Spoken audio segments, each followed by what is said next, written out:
I was strolling along the beach, enjoying the waves, when I suddenly realized I was being followed. Chapter 1: The beach. I was being followed. It had taken me a while to notice, but now that I knew it, there was no denying the sense of danger. I had been lazily walking along the sand, letting the ocean waves wash around my ankles. The ocean always seemed to calm me, and today I needed it more than usual. The crashing of the waves had no problem taking over my senses, and I had no problem letting them. Maybe that's why the man was practically on top of me before I even noticed him. Once I realized I was being followed, I managed to fall in pace with a group of teenagers walking my way. As I walked with them, I watched until the man fell further behind the group, clearly confused. When he was a safe enough distance, I ducked underneath one of the large boulders lining the beach. Since then, I hadn't moved. I hadn't even peeked around the rock to see if he was close to my hiding spot. I didn't know who the man was, or what he wanted, but I was intent on finding out. The only problem was that I was supposed to be here at the beach. I was supposed to be on my way back home so that I could beat my mother's husband before he got there. However, I'd gotten off work early today, and thought I'd chance a small walk along the shore. I told myself that I needed a clear brain. This week held countless things I needed to sort out, including how and when I was going to escape this place. To my agent extraordinaire, Madeleine Noban, heartfelt thanks for your unfailing patience, enthusiasm. This was something I could talk about. If anyone found out was planning, he'd be punished for my crime. It wasn't exactly legal for a human to leave this town. The sun was starting its slow descent from the sky, and I knew my time on the beach should be ending. I took a deep breath, holding myself as still as possible as I peeked up from the black boulder. My eyes quickly darted each direction, watching for immediate signs of danger. When I saw none, I let my gaze scan the area slowly. After a few moments, I realized the man was nowhere in sight and I could chance an escape. I peeled myself away from the smooth surface and tiptoed through the sand, though I knew it wouldn't make a difference. When I was fully out in the open, I started walking quickly. My senses were more aware now though, so I figured you did know if the man was close. I was wrong. All at once, the man appeared once again in my vision. He was ahead of me this time, and it took all my self-control to calmly turn around and head back the other direction. It was opposite of where I needed to go, but it didn't matter. At this point, the only thing that mattered was not getting caught. Because of this, I had to force myself not to sprint in the other direction or draw attention to myself. I told myself that for all I knew he hadn't noticed me, and I would be able to slip away silently. Suddenly, a large hand was placed on my shoulder, just above my backpack. I whirled around, coming face to face with my stalker. He was taller than me, at least another 2 heads beyond mine. He was thick and muscular, his broad shoulders practically blocking my line of view. His beefy hands fully enveloped my shoulder, and I suddenly felt as if I was 5 years old again, looking at the face of someone that held much more power than I ever would. The grip on my shoulder released when I turned around, but I didn't stay put. I slowly started backing away, raising my palms towards my assailant and while simultaneously looking for an escape route. "Who are you?" My voice came out barely above a whisper as I continued to try and create distance between me and the man. He stared at me, something stirring in his eyes at my voice. Whatever was there didn't settle right in my stomach, and I involuntarily froze. He noticed this and proceeded to close the distance between us, reaching again for my shoulder. It only took a second for my mind to register this. When it did, I spun around and started to sprint. However, the moment I did was the moment I realized he'd backed me into the same boulder I had been hiding in just moments ago. I ran straight into the rocks, turning around quickly when I realized I was trapped. When I came face to face with the man again, I reached for my backpack. I quickly unclipped my pepper spray and pressed down, letting the burning liquid reach my attacker's face. I waited for him to recoil so I could break away, but he didn't move. All he did was bring his shirt up to his face and wipe off the oozing liquid. I stared in disbelief, glancing between him and my spray. Then, It hit me. Pepper spray worked on humans. No, I whispered, looking at the man's face, horrified. My resolve was gone and replaced with complete and utter fear. He suddenly reached forward and grabbed the pepper spray from my hand. He tossed it to the side and brought his hands to his eyes, rubbing them with his palms. I watched my spray bounce off some rocks before disappearing into a tide pool, my hope following suit. To my agent extraordinaire, webnovel, heartfelt thanks for your unfailing patience, enthusiasm. He finally spoke. His voice was masculine, but not too deep. I expected it to be rough and demanding, but it was surprisingly light-hearted. Through his words, he continued trying to rub the liquid out of his eyes. I waited for him to say more, unable to move from my position against the rock. My body itched to run. Panic crept into my chest when I peeked around his shoulders and realized how far away we were from everyone else. My heart started beating faster as I looked back to what was standing in front of me. Now that I had a clear view of him, I cursed myself. I should have known what he was. If I had been paying attention, I could have left the moment I noticed him. He sighed and brought his hands down to his side. He looked at me, dark eyes red and puffy, but clearly healing. Was that really necessary? I raised my eyebrows but didn't voice my thoughts. I knew he could easily rip me in half. Honestly, after I pepper sprayed him, it was a miracle I was dead already. In the end, I mumbled a quick and simple apology. I bent my head low, avoiding his gaze while praying he'd take pity on me. Thoughts raced through my mind as I waited for him to respond. I thought understand why this creature singled me out, why he decided to follow me. I knew the only time someone like him spoke to someone like me was when they wanted something or someone. My breath hitched in my throat. The last thought struck me as I realized the only reasonable explanation. Somehow, they had figured out I was leaving and he was here to finish me off before I could step a foot outside of this territory. He brought his hand up and I flinched, waiting for him to pin me down and finish me off. But his hand went to the back of his neck, where he rubbed it obstinately. No, it's my bed. I shouldn't have followed you like this. Abruptly, he turned and started walking away. To my agent extraordinaire, webnovel, heartfelt thanks for your unfailing patience, enthusiasm. It was more of a trudge than walk. I stood still for a moment, watching him incredulously. Only when his figure disappeared into the crowd did I dare to let out a breath. My heart was still pounding, and I absently brought a hand to rest on it. I stood there, still as the rocks, for a good minute. Only when I once again noticed the setting sun did I start walking. My hand didn't leave my heart, and I doubted it ever would. My body knew how close it had come to danger and was refusing to accept that I was safe. Walking away from a situation like that was unheard of. A werewolf was keen on letting its prey escape. Werewolf. The word reverberated through my brain with each step I took. I had nothing but disdain as sour taste in my mouth for them. The tyrants. The murderers. To my agent extraordinaire, webnovel, heartfelt thanks for your unfailing patience, enthusiasm. I could never let that show. The wolves had come out to us humans years ago when I was barely a child. From stories had been told, I knew it was a gruesome and blood-filled time. But they had won, and now humans were at the bottom of a very long food chain. Some of the world still fought them, fought this new way of life, but they were nowhere to be found in this small town. This was exactly one of the reasons I'd planned on leaving. My feet sunk into the sand beneath me as I quickly made my way away from the cliffs. I had just reached the first of many beach umbrellas when I heard someone hollering behind me. I whirled around, only to come face to face with the same man as before, though now I knew better than to call him a man. I stopped dead in my tracks, fear taking control of my limbs as I stared at his advancing frame. He ran until he was in front of me, then hesitated before he spoke. He trailed off. What? My confusion found its way into my mouth.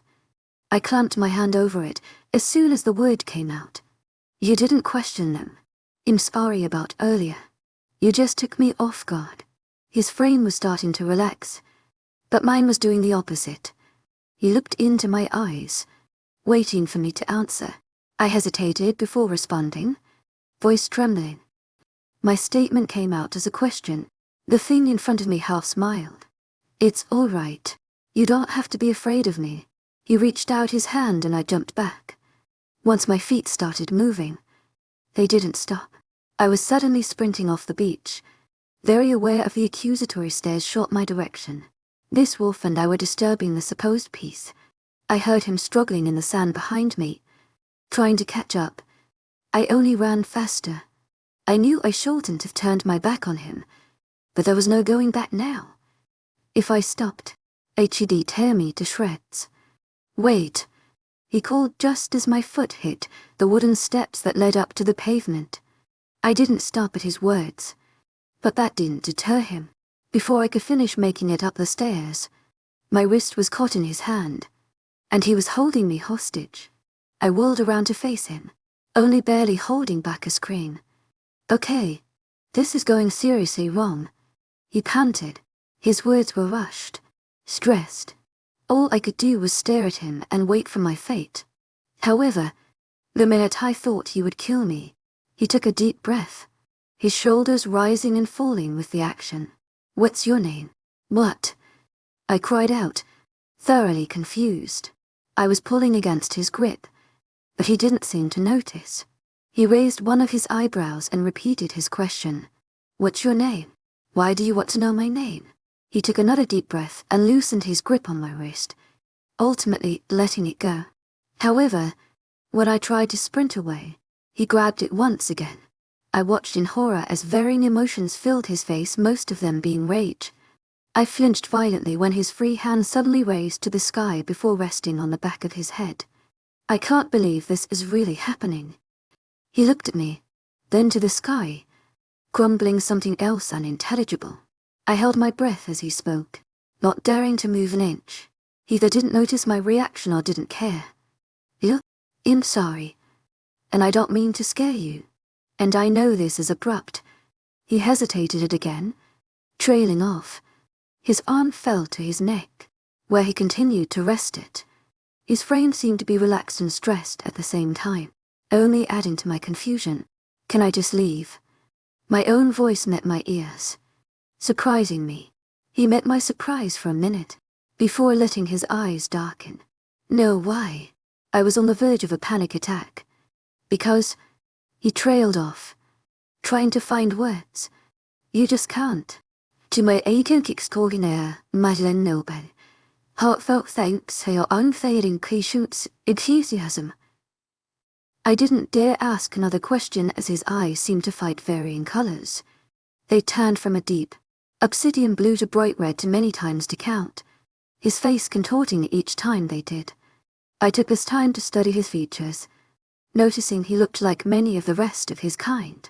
His jaw was wide-set with a matching nose, short hair accentuating the strong bones. He had tanned skin that made him look as if he never left the sun. He noticed my gaze and I quickly looked away, fearing it angered him. He looked around at the people around us, opening and closing his mouth a few times. You're human, right? My breath hitched in my throat. I didn't want to answer that question, even though he knew the answer. When he saw I was too terrified to speak, he continued, Okay. To my agent extraordinaire, Noble, heartfelt thanks for your unfailing patience, enthusiasm. You are. Dumb question. I've just never seen you around before. I could have told him the reason for me and my family as distance. But once again, I cowed and speak. The man breathed heavily through his mouth, letting his cheeks fill with air before he voiced his next question. Well, have you ever heard of mates? Chapter to the beach continued. Well, have you ever heard of mates? The word rang through my ears and my jaw dropped. I stared into his eyes, trying to gauge his reaction to mine. Obviously, he was stressed, and I wasn't helping. Oh no. No. I spoke softly as my feet started backing away from him. Various scenarios started running through my mind, and feet were taking me away before I could register what was going on. Before he could grab me again, I was running. I listened as he struggled to get out of the sand to come after me. I half cried the same sentence another dozen times before he caught up. We were both on the pavement now, my pace refusing to slow down. To my agent extraordinaire, Madeleine, heartfelt thanks for your unfailing patience, enthusiasm. That didn't bother him. He matched my sprint with ease. As we were running, I could tell he was trying to say something. But I wasn't listening. It's not that I didn't want to, but my ears had stopped working. The last word he had spoken rang through my mind, bouncing between each ear until I was sure I wouldn't hear anything ever again. This couldn't be happening. Not to me. Not now. My wrist suddenly caught on something, and I realized it was his hand. He dragged it behind me, forcing me to stop running. When he twisted my arm so I would face him, I found that I suddenly had countless questions racing through my mind. You've obviously heard of mates. Then, he mused, breathless, when we came face to face. Why are you asking me?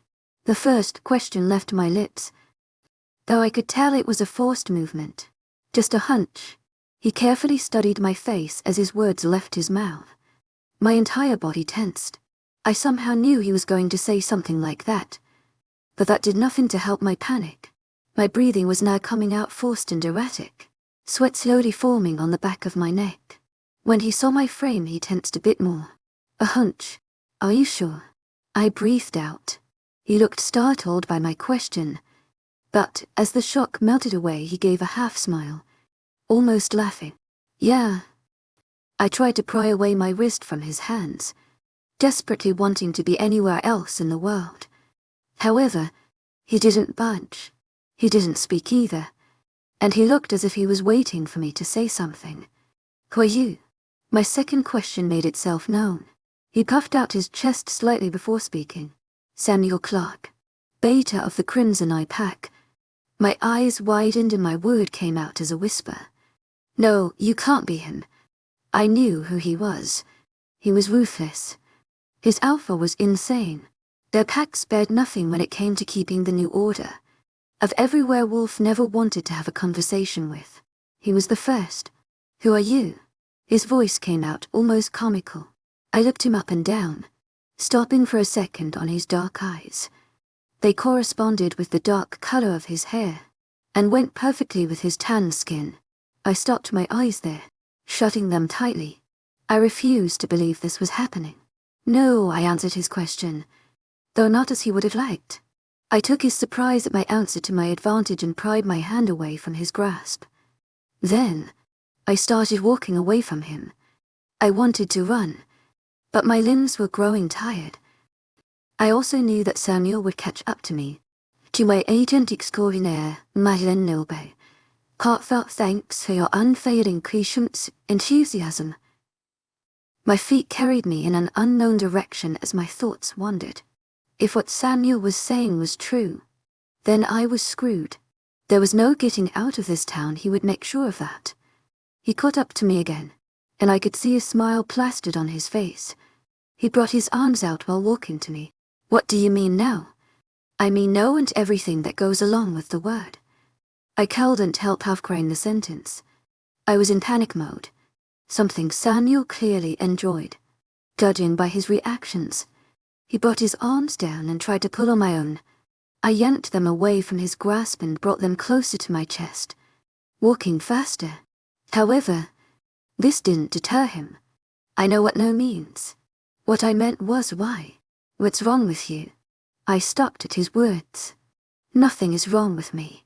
I hissed at him and he backed away slightly, but his smile stayed put. And I don't have to tell you why. I tried to start walking again, but Samuel had grabbed my wrist before I could move. Let me go. Not until you tell me why you keep running away and avoiding me. His tone was slightly more serious this time, the smile fading. I glanced at his eyes, which I had been avoiding. They were pure and pleading. We held eye contact for more than a brief moment, and I could feel my knees settle slightly. I realized that if Samuel wanted to hurt me, he would have done it already. Wolves didn't have a problem making a public example of somebody. I sighed as my legs gave out, and I sat down where I was at, in the middle of the sidewalk. Samuel followed suit, sitting so he could face me. I tried to take my wrist back while responding. I said no because I don't want to be someone's mate. I told him half the truth. He kept my wrist captive in his hand, waiting for me to elaborate. I groaned, trying to put my thoughts together. I couldn't tell him what I thought of this new world. I couldn't tell him I was planning on abandoning this town in hopes of escaping werewolves. I couldn't tell him anything. If I did, she'd dethrone me to his alpha so quick that I wouldn't have time to blink, let alone plead for my life. Samuel spoke again, bringing me out of my thoughts. So, I take it that you don't like us. I wasn't stupid enough to admit to that. No, I started, but was cut off. You're lying. Samuel frowned, taking a deep breath through his nose. I was about to object before I remembered his heightened senses. The only werewolf they'd ever been around was my mother's husband, and he was too drunk most of the time to use his nose. I'd always been told of their impeccable senses, but never had I been able to put them to the test. Samuel huffed. Why, I sighed. I debated not answering him, but I knew I was getting anywhere with silence. I just don't have great experiences. Can I go now? I lifted my wrist to his gaze. He didn't let my hand go. Listen, I know this is probably weird for you. That was an understatement. He ignored my jab and quickly continued. But this is actually a good thing. I scoffed again. This isn't a good thing unless you're a werewolf. For humans, it means enslavement and subjection for the rest of their lives. I didn't mean to say the last part out loud, but once I did there was no going back.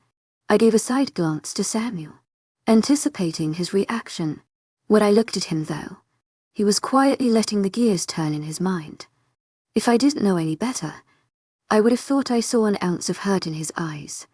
All this did was confuse me further from what I'd always seen. Werewolves didn't get hurt. They got angry. I tried to ignore him and looked out to the ocean again. I was silently begging for the serenity that came with it. And from my position atop the cliff, I could see the entire sunset, a normally beautiful view. However, the day was tainted. There was no more beauty, just a werewolf sitting across from me about to rue what was left of my life. I shifted in my position, noting the sunset and realizing how late it had gotten. If I didn't get home soon, there would be consequences. However, glancing at Samuel, I didn't know which I'd prefer to face. Samuel suddenly asked me a question, but I didn't hear him. He repeated himself as I tore my gaze away from the horizon to meet his piercing eyes. What's your name? Beth. I quickly told him my mother's name. If he didn't know my name, he couldn't find me. He took a deep breath, no doubt catching my lie. What's your name? Julie. Seriously. He brought his eyes to the sky, breathing deeply. It's not going to kill you to tell me. It was my turn to sigh. This was working. Samantha. I eventually spoke lowly. Seriously. He laughed. What's wrong with it? I tried to keep the venom out of my words. I knew why he was laughing, but I wasn't in the mood to humor him. It's just a funny coincidence. That's all. He half smiled. What's your last name? Samantha. Felton. I told him simply, not bothering to lie. Samantha Felton. Samuel repeated the name softly, smiling to himself. Samantha. This has happened completely wrong and I need to make up for it. Can I walk you home? I tensed at his question. I gave another side glance only to find that Samuel was staring intently at me, awaiting my answer like the apocalypse. As far as I could tell, his intentions were sincere, but that didn't quiet any of my keen doubts or fears.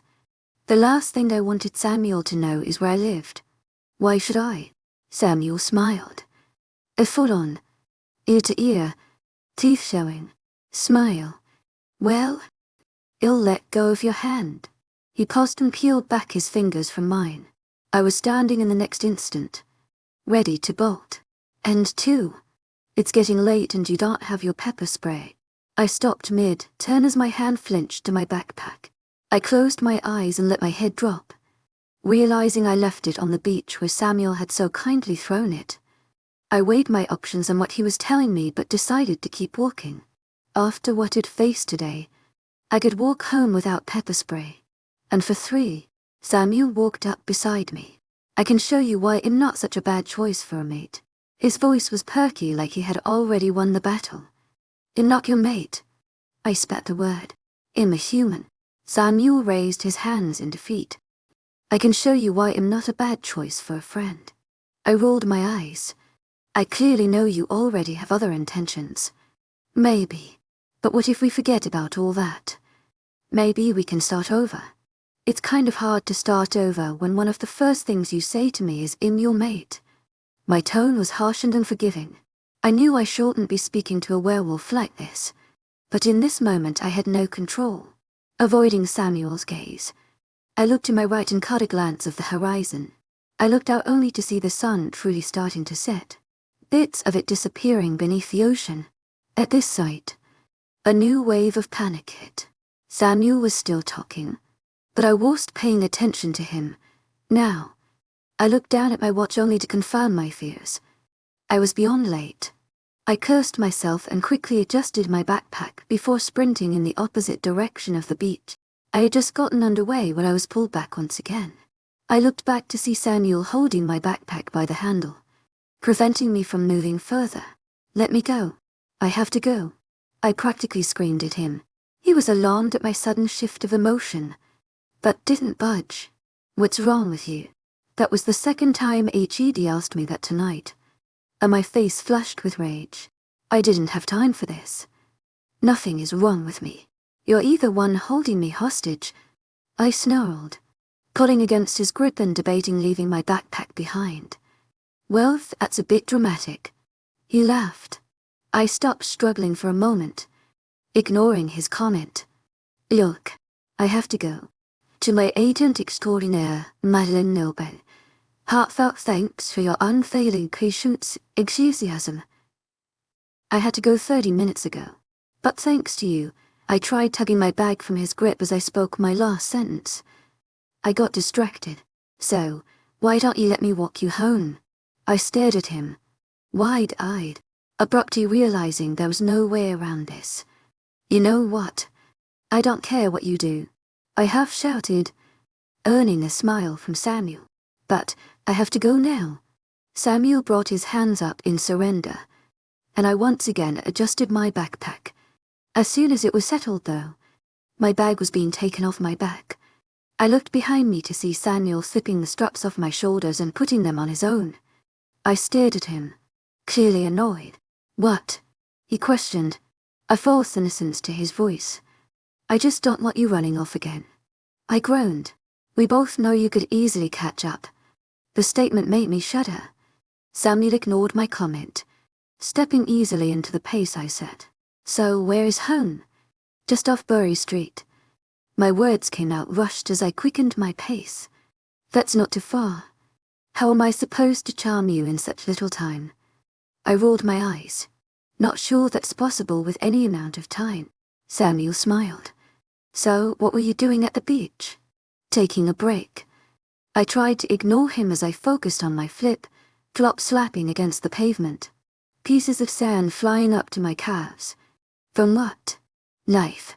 I breathed in the final scent of salty air as we rounded a corner, and the beach slipped from view. There was silence for a few steps, and I took pride in how Samuel seemed to fumble for his words.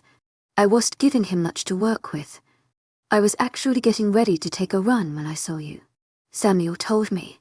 I tried to ignore you for a long time, but, before I knew it, my feet brought me right to you. Charming. Samuel laughed. It was loud and full. Not exactly, but I'll take it.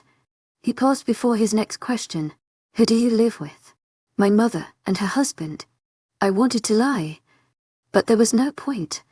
Wouldn't your mother's husband be your father? I breathed deeply. We were already talking about things I didn't want to mention. H.E.S. my stepfather. Then why don't you refer to him as that? I glanced toward Samuel. This man was incessant. Do you not know what boundaries are? His step faltered. But I didn't wait for him to retort, spitting my next words. Because it's not my father. Samuel nodded, though I'm sure he didn't understand. The family was sacred to his kind, and they had no concepts of hatred for one another. I was sure of it. He continued our one-sided conversation. I've been here for 3 years now. I used to live up north, but Riley requested I come down here and help him with the pack. Riley, as in Riley Matthews. The elf. I know who Riley Matthews is. I tried not to spit the name. Samuel laughed. Well, somebody doesn't like him. I never said that. You didn't have to. He laughed again. Riley is an acquired taste. We've been best friends since we were kids. He has always been like a brother to me. Great. I muttered to myself. It registered after I said it that Samuel would probably hear me. I looked over and he was frowning. I knew it was disrespectful to talk about an alpha like that, but I couldn't help myself. Not when it came to Riley. We had just rounded another corner when I saw the lights flash on in front of my house. Both my family's cars were parked out front, which meant that James, my stepfather, was home. I stopped suddenly and glanced over to Samuel, who had stopped as well. I can take it from here. I was suddenly uncomfortable but tried not to let it show. I reached for my backpack and Samuel gave it to me, though unwillingly. Samuel brought his eyebrows together, glancing around. As he was doing this, a figure burst through my house's front door and stumbled down the steps. I could tell the figure was my stepfather, but I was going to tell him that Samuel was not going to meet or ever know about him. Thanks for the talk. I turned to walk away, silently pleading that Samuel didn't follow me. When I snuck a glance backward, I saw that he was still rooted in place. He was a lot stiffer than before, and I could see his muscles tensing. I turned and tried to forget the past hour as I continued walking, my figure eventually coming into the light of my house. When this happened, my stepfather's drunken voice met my ears. Sam Tha. He hiccuped in the middle of my name, making it into 2 syllables. Yes, sir. I glanced back to where Samuel was standing but thankfully found him nowhere in sight. I'm sorry I'm late. I got caught up at work. The trash can being toppled over, sending garbage cascading down the driveway just as I started walking up. James laughed. Look, it's garbage, just like you. My frame was tense and body alert, but I rolled my eyes and bent down to start cleaning it up. I realized too late that he saw my expression. The blow to my head came unexpectedly this time, and I was braced or ready to handle it. I fell back on my back, hands flying to my head. Don't you roll your eyes, Aim. His drunken voice met my ears, and I knew he was getting ready to strike again. Once was never enough. I'm sorry, so please forgive me. It won't happen again.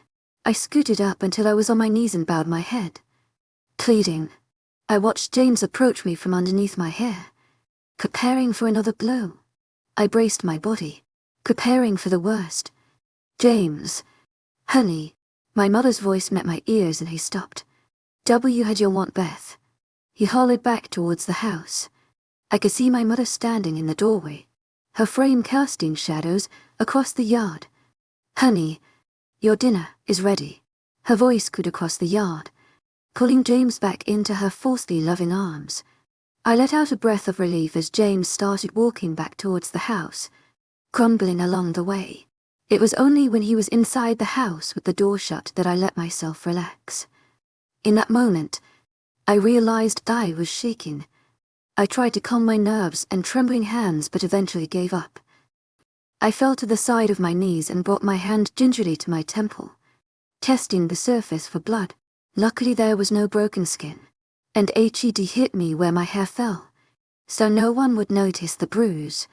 I sighed heavily before I turned and started gathering the garbage around me again.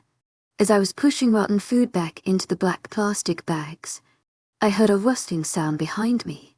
I looked back into the trees that lined the other side of my street, watching carefully for the source of the noise. I almost turned back around before I saw a figure walk out from behind the branches. The night had hidden his frame at first, but as he stepped into the light, I realized who it was. Samuel. I whispered harshly, looking back towards the house. "What are you still doing here?" He was now kneeling beside me, helping shove things back into the garbage sacks. I knew something was off and I had to see what it was. I stared incredulously at his tense frame, my face contorted into a deep scowl as I spat. "Well, are you happy you got a show?" His voice dark and no. I stopped moving at his change in tone, alarmed at how sinister he suddenly sounded. My glare was wiped from my face and the only emotion I could suddenly feel was fear. I only started moving again when I realized the garbage was gone and I was still kneeling on the gravel. I went to pick up a large sack and place it back in the bin, but a hand caught my wrist. I whirled back to see Samuel with his head bent and his torso turned towards the street. "I need you to come with me." "What?" I whispered, alarmed. "I don't want you staying here," he told me simply. His voice was still dark and his head still bent. I glanced towards the house again, praying James didn't come back outside. As I spoke, I shifted on my feet. "It doesn't matter what you want. This is where I live." I pulled my hand away from his, only getting a release due to his surprise. I took that moment to quickly gather the other bags and throw them away, before running to my front door. "Samantha." He practically growled my name and reached for my wrist again. I dodged his hand, anticipating the move. "Archie's going to hear you," I hissed as I moved further away. "Please, just go home." I didn't wait for his response before I turned my back to him and walked through my front door. Chapter 3. The window. I was sitting in my room now, waiting for exhaustion to overcome me. I had gotten away lucky tonight, as James ignored me for the rest of the evening. My mother knew how to distract him, and this was the first time she had saved me from his drunken wrath. I swung the window to my bedroom open wide, glancing out into the night. The rain had finally stopped and left a cool breeze in its wake. I inhaled the scent of wet plants and fresh water, letting the smells calm me. The cushions on my windowsill seat gathered around me as I sank further into them, bringing my knees to my chest. A lot had happened today, a lot that I didn't want to think about. At the beginning of the day, the only focus on my mind was to get through the week without pissing off James. Now I had to figure out how to disappear under the watchful glare of two werewolves. I had no idea what was beyond this town or life. I'd only ever known this life and these creatures. My mother used to tell me about what it was like before them. We were happy, but it all changed when the wolf took over, and again when James came along. She used to speak of those times a lot more, until James caught her reminiscing one night. "To my agent extraordinaire, Madeleine Milburn, heartfelt thanks for your unfailing patience, enthusiasm." The subject was forbidden. My thoughts were interrupted when something shuffled outside my window. I quickly lifted my head up to find the source of the noise. Before I could search, I was staring into dark eyes that seemed to glow in the moonlight. I, of course, knew these eyes belonged to the last person I wanted to see, Samuel. I nearly screamed as his face appeared inside my windowsill, my lamp illuminating his features. I brought my hands to my mouth to muffle my cries, losing my balance at the sudden movement. I fell silently to the floor, landing awkwardly on my hip. Once I gained my composure, I heard Samuel start to chuckle. I sent silent daggers into his eyes, letting him know how unpleased I was in his presence. Whoa, calm down, Tiger." He laughed again. "What are you doing here?" I less than whispered, considering James was just outside in the living room. Samuel's voice got serious. "I told you. I wanted you to come with me." I stared at him. Clearly, this man was insane. "You can't be serious. I'm not going anywhere with you. I have to work tomorrow and I was about to go to sleep." I got off my position from the floor and went to close the windows. "Leave me alone." He caught my hands just as I was about to shut the window in his face. I pushed with all my might against him, but he easily forced the windows back open. "You don't tell me what to do." "Samantha, sorry, that's not how this works." His grip was still on my hand on the window, and he was refusing to let go. "Now, you can either come willingly or forced. It's your choice. Are you insane? Glancing back towards the door. God, all you wolves are the same. You can't just take me from my room in the middle of the night. I haven't even known you for a full day, and here you come, expecting me to heed your every command. You're delusional if you think I'm coming with you. You cut me off. Watch yourself. I didn't respond but continued my fuming in silence. I made no move to go with him, and he made no move to let go of me. I debated calling for my mother, but I didn't want her to know about Samuel, or get in trouble with James. Samuel must have noticed me looking back because he growled lowly. It heard that kind of noise from James on more than one occasion and didn't want to see what came after it. Please. I'm fine. I'm going to sleep. James will be pissed if I'm not here in the morning. Going with you is only going to make things worse for me. I don't see how that's true. If you're not near him, he can't hurt you. Samuel shot back at me. I flinched at his words. I can't just leave my mother here alone with him. I don't care about your mother right now. I care about you. Samuel suddenly started pulling me towards him. Across the window opening now. Stop. I struggled with every ounce of my being, but I wasn't a match for him. Fear flashed through my body and my feet suddenly started flying, my hands losing grip on the window. Samuel had anticipated this, however, and caught me easily in his arms. By the time my feet were on the ground, I was outside in the bushes, standing on top of Samuel's feet. I tried backing away from him, but his arms were snaked around my waist, holding me hostage. Fear was fully coursing through me now. My breathing was heavy and ragged, my heart beating out of my chest. I tried to remember the self-defense I had learned and blindly shot my knee upwards. My joint hit him right in between his legs, and his grip loosened on me. I quickly shot out of his arms and started to run. I wouldn't had enough time to get back inside my window, and running was the next best option.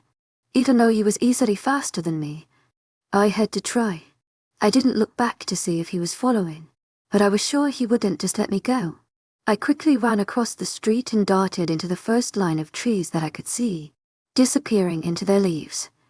I tried to listen to someone behind me and dared to look over my shoulder. Sure enough, Samuel was barreling towards me at an inhuman speed. I desperately pushed my body to go faster and willed myself not to trip over leaves and stumps. I knew it was my only option, so I searched desperately for a place to hide. There was plenty of trees to climb or bushes to crawl in, but I was afraid that would take too much time. However, realizing that was my only option, I quickly slipped into a piece of a large brush. I crashed into the leaves, feeling the thorns pull at my clothing and hair. After the initial impact, I didn't dare make any movements. I heard his feet running up behind me not too soon after, but they suddenly stopped. I figured he realized I wasn't ahead of him anymore. I tried to listen over the sound of my heartbeat when I sensed his footsteps drawing closer to me. Really, Samantha, did you forget that in a wolf? His face suddenly appeared directly in front of mine, his body crouched down beside the bush. I let out a scream, but he quickly brought his large hands to my face to silence me. As he dragged me out of the leaves, I fought harder than I ever had in my life. I thrashed my limbs wildly, kicking and punching whatever I could contact. I didn't stop there but bit at the skin that was holding my mouth as well. My movements did nothing to thwart Samuel, however, and before too long I was being thrown over his shoulder. Let me down, I cried loudly, not bothering to silence my voice. Keep it down or I'm going to have to make you be quiet. His voice was rougher than before, more hostile. It sent chills down my spine. I quieted my voice but still pleaded with him. Please, Samuel, I just want to go home. Please. They'll be fine. Just put me down. I don't want to go with you. Samuel adjusted me on his shoulder, knocking the breath from my lungs. It doesn't really matter what you want. Chapter for the woods. Despite my constant slur of protests and curse words, Samuel continued walking through the forest, away from my house. I was still slung over his shoulder, and my fists were getting sore from constantly clubbing his back. However, he acted as if I was more of a small puppy than a full-sized human being. He had no problem carrying my flailing body over tree stumps, leaves, and ditches. With each step he took, I grew more desperate. I didn't know if I would see my home again. I didn't know if I would see my mother or brother again. And most importantly, I didn't know what James would do to them when he realized I was gone. I could tell Samuel was becoming more and more frustrated. His grip was unbearably tight, and his shoulders were tense. His breathing was heavy, but I guessed it wasn't from the exertion of carrying me. After a particularly hard blow to his neck, he suddenly released his hold on me. I fell from atop his shoulder, twisting in the air. My hands reached out to ease the fall, but they did no good. A sickening crack sounded as I made an impact with the dirt. I cried out in pain, my body collapsing on top of my wrist. "Are you all right?" Samuel asked me awkwardly. He was still standing where He'd dropped me. I glared at him while standing up. "No, I'm not. Look." I was surprised to hear him practically growling at me. "I just couldn't stand the thought of leaving you there. I don't want you to get hurt. If you weren't being so difficult, I wouldn't have dropped you." Vicious retorts sounded through my mind, but I held them back. I couldn't exactly tell a werewolf they were against. Sadistic, controlling, to my agent extraordinaire, Madeline Nogan. Caught that thanks to your unfailing patience, enthusiasm. "I don't want to fight with you, but I can't take you home if you're acting like a child." My ears perked up, ignoring his insult. Home. My home. The fire inside my bones suddenly turned to fear. He noticed my new expression, but it only enraged him more. "Why the hell are you so terrified of coming with me?" His voice sending sleeping birds flying through the trees. "Are you serious?" My voice rising to match his. "You just practically kidnapped me, and are you wondering why I don't want to go home with you? You're incredible." I threw my hands in the air, wincing slightly when the movement hit my wrist. "I'm just trying to protect you." "Thanks. But I've managed just fine on my own." "Obviously you haven't. It doesn't seem like your life is exactly a paradise." "No, it's not." My anger finally getting the better of me. "But, at least at my house, I don't have to deal with a dance." Sadistic, controlling, pack of moronic werewolves. So much for not voicing that thought. Samuel was suddenly silent. Not only was he silent, but he was still. If he was standing and breathing erratically, I would have thought him dead. His head lowered, but from my height, I was still able to see his expression. His eyes were no longer dark. Now they resembled a ruby, bright, red, and dangerous. I lowered my gaze slightly, though still fuming. I had enough common sense to know not to mess with a werewolf when their eyes changed. James' eyes had done that on one occasion, and it was a disaster. However, his yellow slits were put to shame by Samuel's burning orbs. He suddenly broke the silence, and when he did, his voice was barely above a whisper. "I will not have you speak about my pack like that. You may be my mate, and I may be patient with you insulting me, but you will respect them. I'm not your mate." His hands clenched, making him releasing a fist multiple times. I knew I was pushing him. "Just because you're human now doesn't mean we'll be one forever. You are my mate." I didn't respond. I was done speaking, and I definitely was going to acknowledge what he just insinuated. I huffed and let my legs give out, my body falling to the ground in a heap. My wrist was cradled against my chest, and I stared straight at the ground. I couldn't see much in the dark, but I tried to focus on anything but Samuel. Tears started to suddenly sting my eyes, but I blinked furiously to hold them at bay. In the end, they still fell. "Why are you crying?" His voice was a demand, not a question. I rolled my eyes. "Because I can't stand you." He didn't respond, but I heard him move his feet away from me. By the time I looked up, he was out of my sight. I still heard twigs breaking and bushes being torn aside, but the sounds were getting farther and farther away. I hesitated, not knowing what to do, looking around. I realized I had absolutely no idea where I was. I never walked through the woods, for obvious reasons.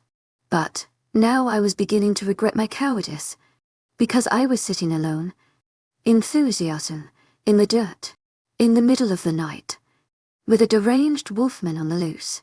I peered to where Samuel had disappeared, half expecting him to come back and kill me.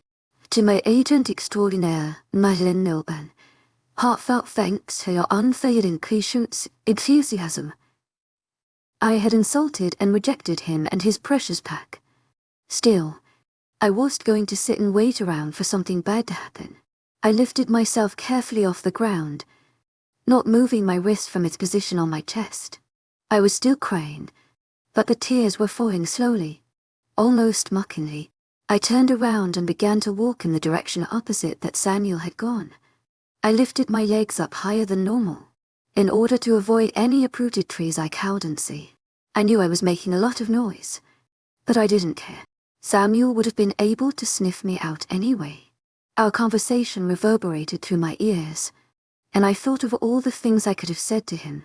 I was muttering to myself, curses flying word after word.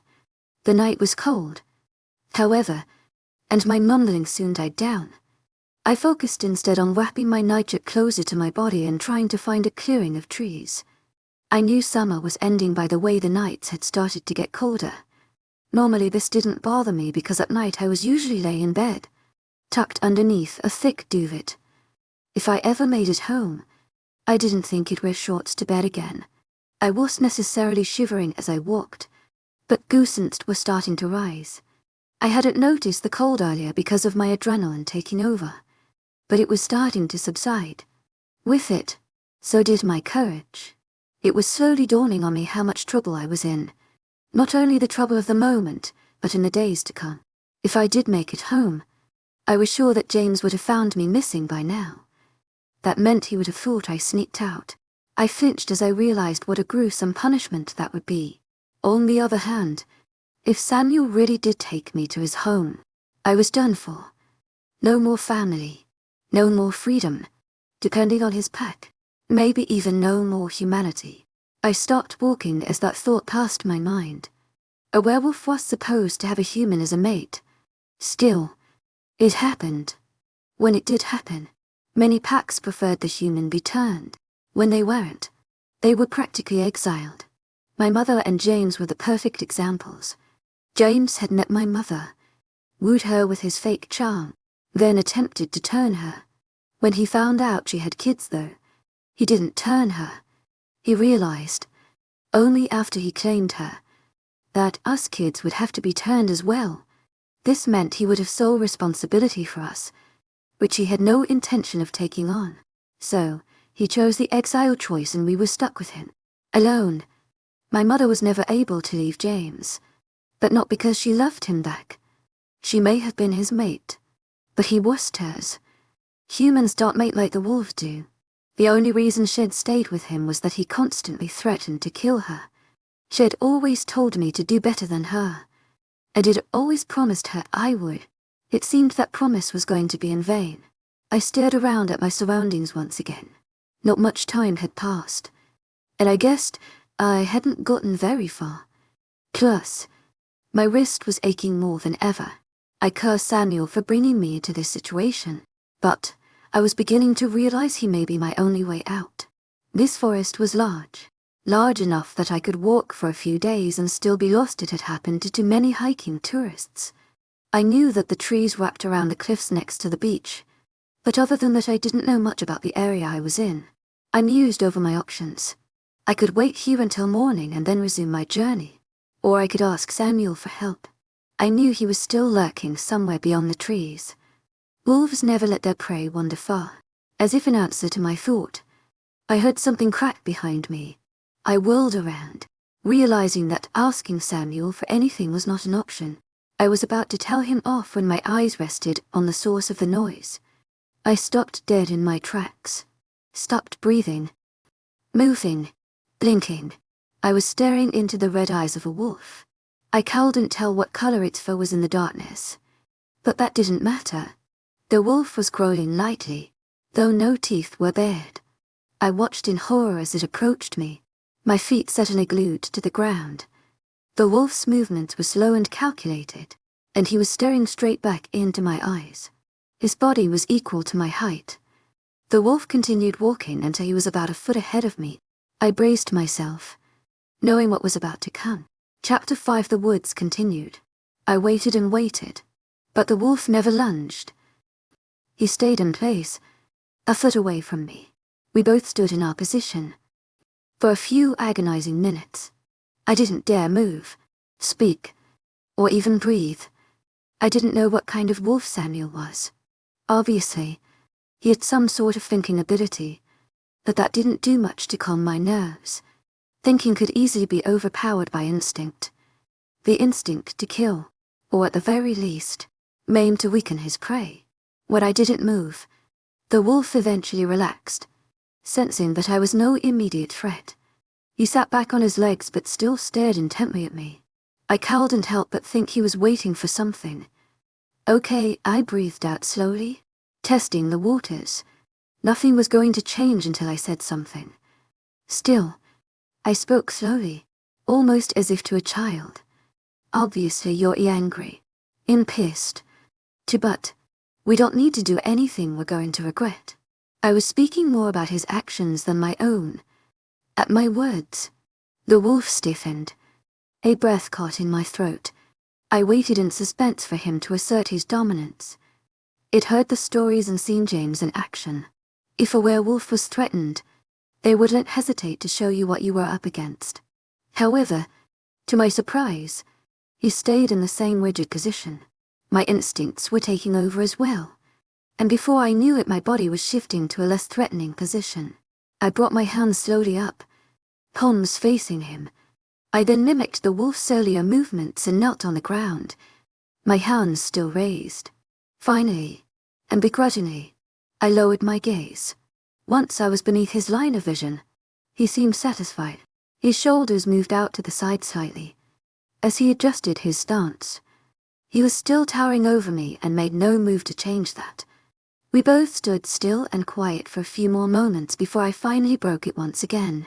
Samuel, I don't know what you want me to do. I finally sighed in defeat. The wolf's head cocked to the side.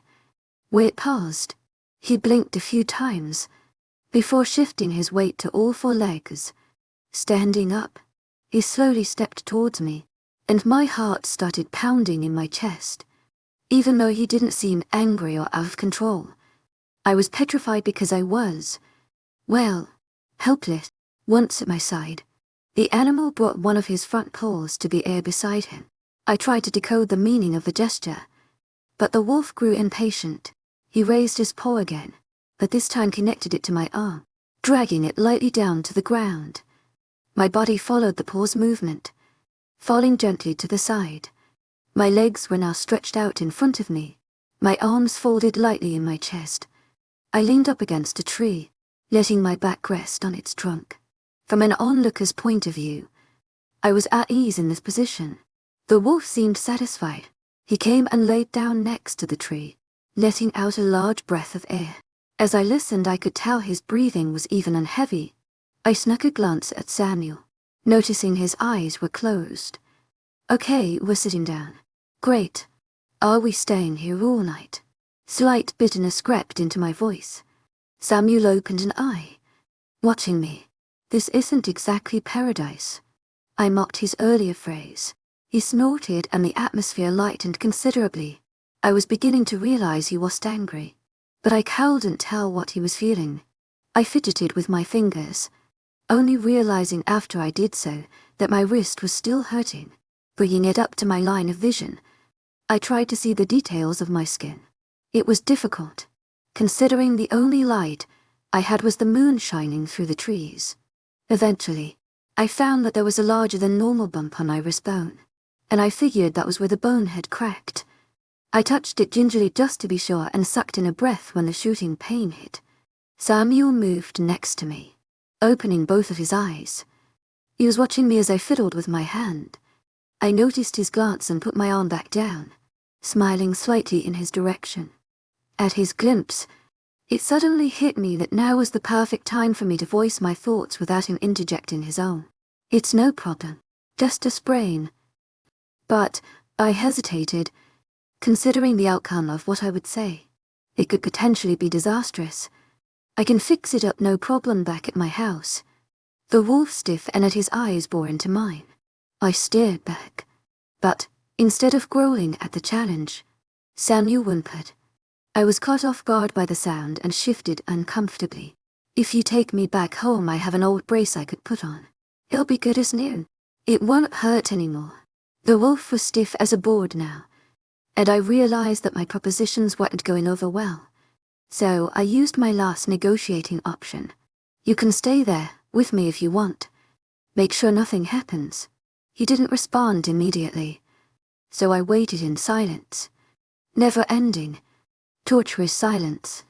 Samuel stayed still, but we had long ago broken eye contact. Now all I had to go off of was his breathing, and that was telling me much. It was heavy and even, yet barely there, like he didn't want me to know he was breathing. It was a slow process, but he finally started moving again, limb by limb. He was tensing and stretching his muscles. Eventually, he moved until his legs were fully extended. He lifted himself up at this point, coming to a standing position. I watched him carefully and obeyed when he gestured for me to stand as well. We stared at each other for a few moments more, until he turned around and started stalking away from me. I stumbled after him, putting my good arm forward to lean against the trees as I went. "Does that mean yes? Are you taking me back to my house?" I couldn't help but notice how desperate I sounded.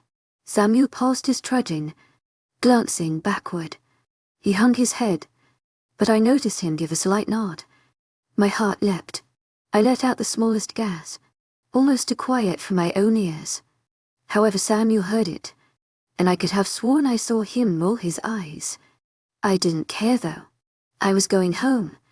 I would just have to figure out how to get rid of him once I got there.